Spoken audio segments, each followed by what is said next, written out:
La verdad es que ya tiene un mes que se presentó el paquete económico, ¿no, Oscar? Casi un Sí, mes. ya casi un mes, pero ¿sabes qué es lo interesante de este paquete? Que ¿Cuál? tiene ciertas temáticas que a mí me fascinan, porque están tomando en consideración otra perspectiva de los ciudadanos, además de cuidar las finanzas y el equilibrio fiscal, que es importantísimo. Yo me preguntaba el otro día, ¿te acuerdas? Que te decía, ¿cómo le van a hacer para aumentar la recaudación sin cobrar, sin aumentar impuestos, ¿no? Exactamente. Ese era uno de los desafíos. Bueno, Sí. de eso y más vamos a platicar con nuestro invitado de superlujo. Él es Gabriel Llorio, subsecretario de Hacienda y Crédito Público. Gabriel, ¿cómo estás? ¿Qué tiene la iniciativa de ingresos que nos haga felices? Muy bien, gracias Alicia y Oscar, y muchas gracias por invitarme.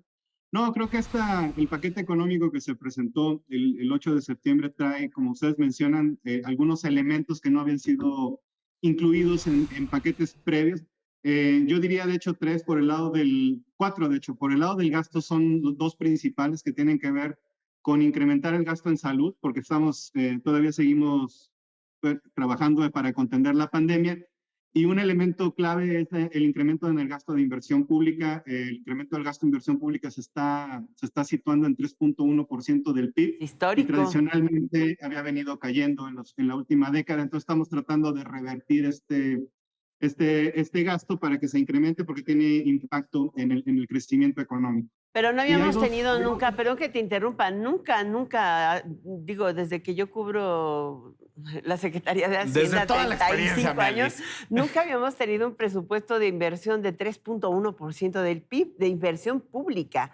Eso En- sí es histórico. Es histórico en los últimos años, no se había podido incrementar el gasto en inversión pública. Sin embargo, las condiciones de fortaleza de las finanzas permiten este incremento, pero además hace sentido en el segundo año de la consolidación de la recuperación económica, precisamente para no perder el impulso de la recuperación. Ahora, ¿en qué se va a utilizar el gasto en inversión pública? Mucho tiene que ver con los presupuestos que van a ejercer también los estados en inversión pública, también tiene que ver con los proyectos insignia que ya están generando empleo y que están generando ya inversión física, sobre todo en el sureste, que es una de las zonas que más ha divergido en crecimiento con el resto de la República. Y además hay portafolio de obras que se están realizando no solamente en el sureste, sino también en los otros estados de la República. Entonces es un nivel de gasto público mayor al que se había observado, es mayor al que se va a ejercer este año y es parte también del empuje, uno de los motores que va a tener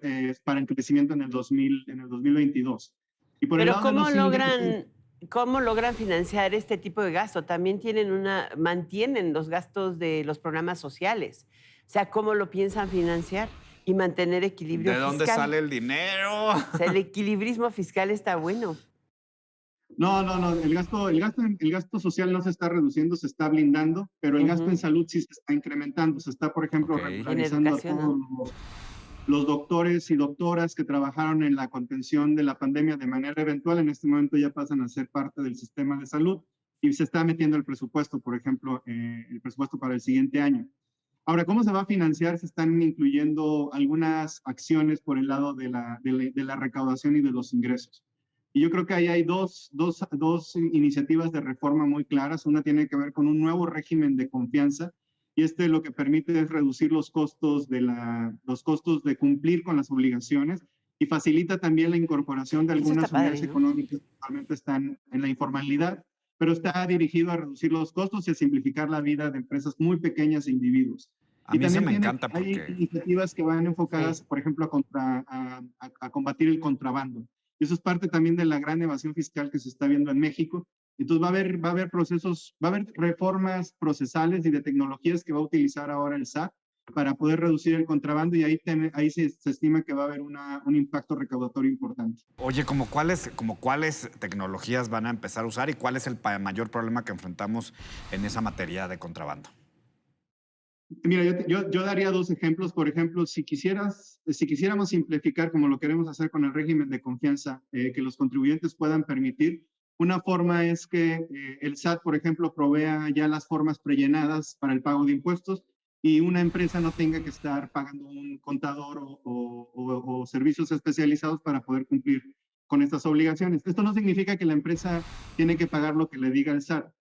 La empresa puede decirle al SAT que está de acuerdo, que no está de acuerdo, que tiene que de hecho que pagar más o menos, y para eso tal vez sí va a tener que utilizar un contador. Pero en este momento, con estas tecnologías se va a generar un prellenado y van a poder dar por hecha esa declaración y la pueden pagar. Eso reduce los costos de manera significativa para una empresa muy pequeña.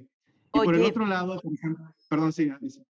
es que yo quiero llegar al tema de productos menstruales. La verdad es que es un reclamo de muchos colectivos de mujeres, incluyendo mi voz en esos colectivos, porque es impresionante la cantidad de niñas en particular que tienen un problema serio de ingresos y que normalmente cuando llega su ciclo mensual no van a la escuela.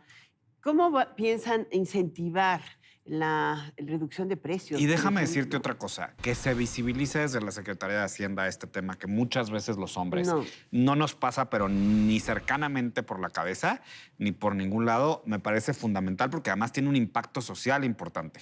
No, no, y yo les agradezco la oportunidad para hablar de esto. En primera, quiero decir que la iniciativa y la demanda vino de los colectivos de mujeres y las Sí. diputadas en el paquete anterior fueron las que lo llevaron a discusión. Entonces, prácticamente el hecho de que hoy se tome una decisión sobre eso es un triunfo de los colectivos de mujeres y de las diputadas. Ujú. Nosotros, desde el punto de vista de Hacienda, no nos gusta mucho mover la estructura fiscal porque se generan distorsiones.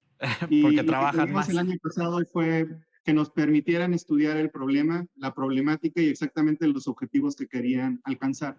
Es que Hablamos pedían con muchísimos eliminación del países, IVA, ¿no? Ujú. Y era la salieron con eliminación del tasa IVA. Lo que cero. pasa es que Ujú. había dos formas. Una era o lo hacías exento o lo hacías en tasa cero. Y había que tomar una decisión. Se analizó que el esquema con el que se genera una mayor probabilidad de reducir el costo, el precio final con IVA hacia las consumidoras o consumidores o personas menstruantes, es a través de la eliminación, establecerlo en tasa cero y no a través de una exención. Y hablamos con todos los países, hablamos con Australia, con el Reino Unido para entender la forma en la que lo habían implementado y también hablamos con la UNICEF, con la ONU, con InMujeres. Wow. Y el problema es muy claro. Como tú lo mencionas, Alicia, las adolescentes no nada más se ausentan durante ese periodo, sino que también pueden tomar una decisión de abandono permanente en las escuelas. Y Ujú. esta medida contribuye, no lo soluciona, contribuye a reducir el costo de las familias, sobre todo más en las zonas rurales. Una vez que tomamos esta información, decidimos plantearlo con la autorización del secretario Rogelio Ramírez de la O en la Ley de Ingresos y pasar el IVA de 16% a 0% en productos de gestión de higiene menstrual.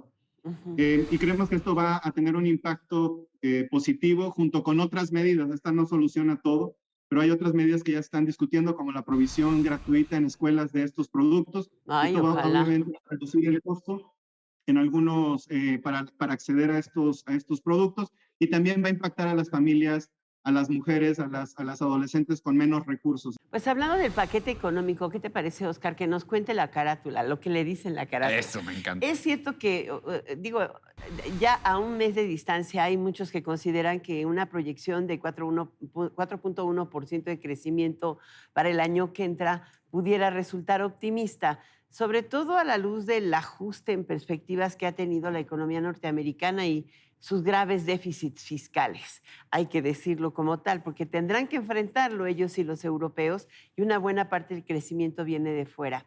¿Qué es lo que les hace a ustedes mantener esa proyección, Oscar? Exactamente.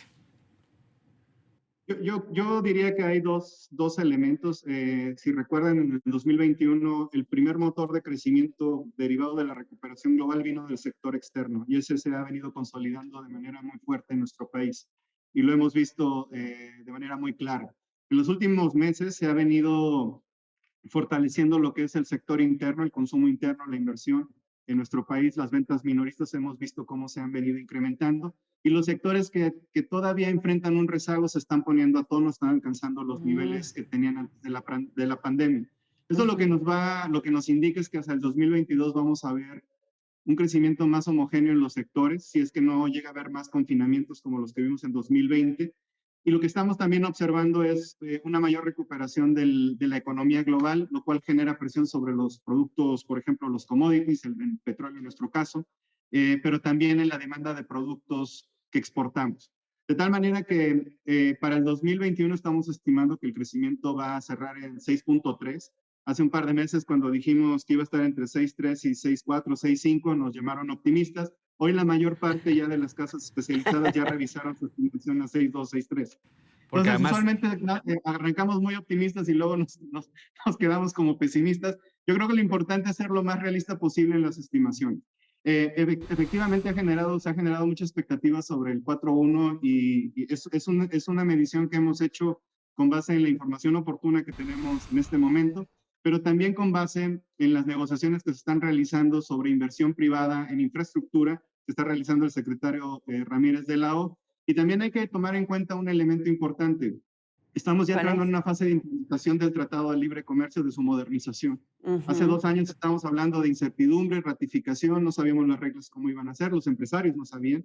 En este momento, en el 2020, se ratifica y entra en implementación. En el 2022 ya estamos hablando de relocalización de cadenas entre 2 países, Estados Unidos y México, para moverle, por ejemplo, la fabricación de microprocesadores a México, alguna parte de la industria farmacéutica, es decir, un enfoque de traer valor al bloque comercial y que se va a impulsar a través de los 2 países. ¿Qué tan sólido, qué tan robusto está el sistema financiero mexicano? Porque, bueno, pues luego siempre estamos viendo ahí apuestas a que no, ahora sí con esta nueva iniciativa, ahora sí con este tal se va a caer, pero vemos pues que sigue avanzando, está Pemex, ¿no? Y que también está Pemex en el arroz. Exactamente. Háblanos de eso, por favor.